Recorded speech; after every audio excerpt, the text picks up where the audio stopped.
Today I'm going to show you how to mirror objects in Blender quickly and correctly, whether you want a fast flip, a clean non-destructive setup, or a permanent mirrored copy. Mirroring is one of those essential Blender skills that can save you a ton of time, especially when you're building characters, props, vehicles, or anything that needs symmetry. If this tutorial helps you out, make sure to hit the like button and subscribe for more Blender tips and tutorials.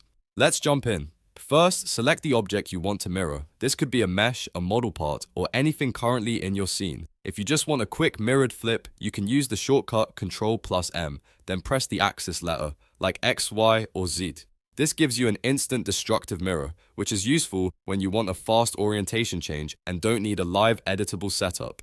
If you want a better workflow for modeling, the next step is to use a mirror modifier. With your object selected, go to the Modifier Properties tab and add a Mirror Modifier. This is the most common method because it is non-destructive, which means you can keep modeling on one side while Blender automatically reflects the other side in real time.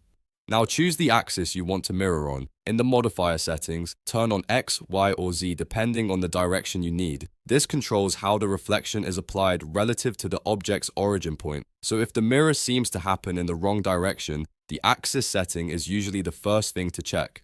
Next, enable clipping in the mirror modifier. This is a very important option because it prevents vertices from crossing past the mirror plane. In simple terms, it helps keep the two halves locked together so they don't separate or overlap in the middle.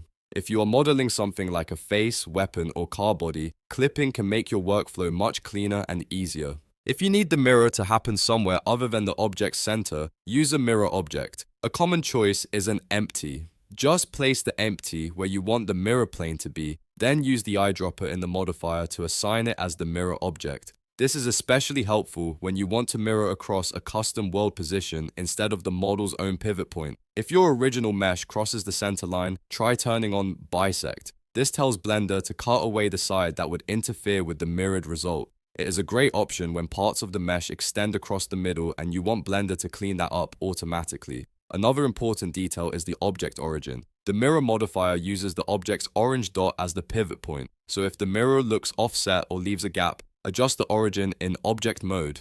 Moving the origin can completely change where the reflection happens, so this is a key thing to understand when the mirror is not lining up the way you expected. If you want a permanent mirrored result without using a modifier, go into edit mode and use Symmetrize from the mesh menu. This copies one side of your mesh to the other and creates a fixed mirrored version. It's useful when you're done editing and want to commit the symmetry directly into the model. Finally, check Flip UVs in the Modifiers Data tab if your textures or decals appear backward on the mirrored side.